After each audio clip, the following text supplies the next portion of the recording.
Hi everyone, this is going to be my instructional video for Wednesday, March 25th for my H reading group.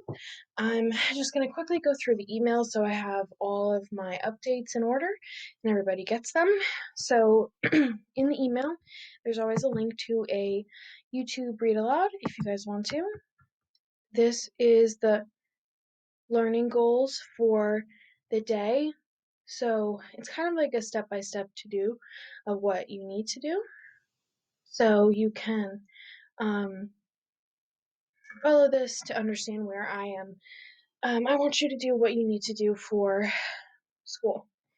In this blue link right here, you can click on it and it'll take you to a Google Drive video on how to use Zoom and how to start a Zoom, how to join a meeting, because I know most of your teachers will be using Zoom in order to hold some classes with you. If you don't want to use the Drive one, there's also a YouTube link as well. In orange, this is the link for the free audiobooks on Audible. And again, my recommendation is for The Wonderful Wizard of Oz. There are so many on there, and I hope you take advantage of the opportunity to get some free audiobooks. The other thing I want to tell you is that I will be making a new suggestion on Friday, so look forward to that. In blue, this is the link for Epic Reading. Epic Reading is like a library of online books, audiobooks, comics, videos, games. All of that is available on Epic for you.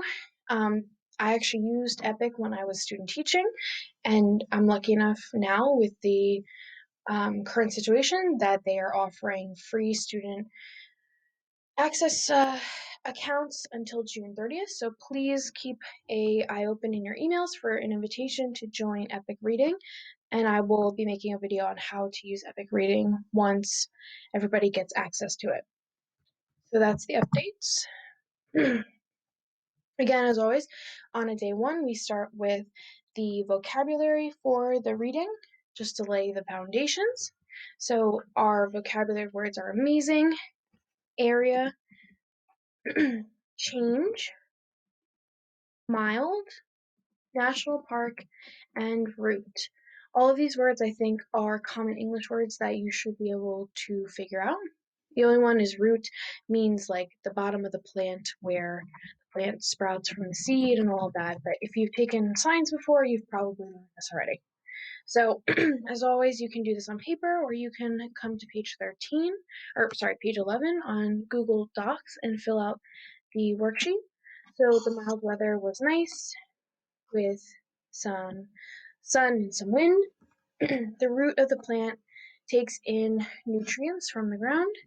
People go to a national park to see the protected animals and wildlife and plants and landscapes, whatever you want to say. One way a tree can change is during the fall, it loses all its leaves. I find it amazing that whatever you find amazing, I find it amazing that all of you are doing so well with this online learning. A city park is an area that is used for growing vegetables or for people to enjoy a park. In normally a city, obviously there's not very many green places to go, so a park is a place for them to play sports and enjoy the outdoors. So that's your vocab. Next, of course, we're going to preview our book, The Everglades, so that we can do the K and the W of our KWL chart. So let's just take a look for words to know. Remember, when we're reading nonfiction, the table of contents tells us the different chapter titles and gives us an idea about what we're going to read about. All right, so weird and wonderful. So I can see there are some different looking trees here. Also, I find out that the Everglades is in South Florida. I did not know that. There is a lizard here and a turtle. Here again, we see that it's in Florida. At the very bottom of Florida, too. You see the mangrove trees and some of the cool fish.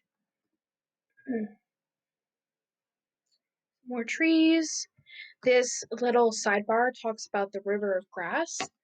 Um, that's like the nickname of the Everglades.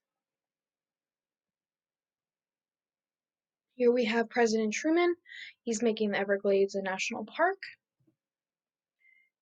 Ooh, it looks like a flamingo, but it doesn't say what kind of bird that is. Oh, good lord. There is a giant, python. That's so scary. People are riding on airboats. They're kayaking. Here's a panther and a egret.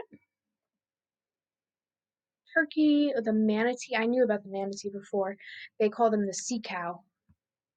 Buttonbush orchard or orchid. Here's some numbers about the Everglades. Very interesting. And of course the glossary. So in our K and our W, what do I know before? Personally, I knew about the mangrove trees and the manatees that they lived in the Everglades. I knew it was in Florida, but I didn't know where in Florida. Now I know it's at the very southern part of Florida.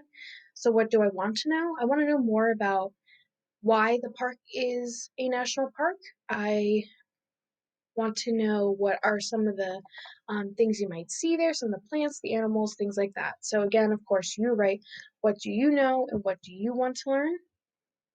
This is totally up to you. And tomorrow, of course, we are going to continue reading about the Everglades and we will go from there. All right. Email me with any questions and look forward to another video tomorrow. Bye.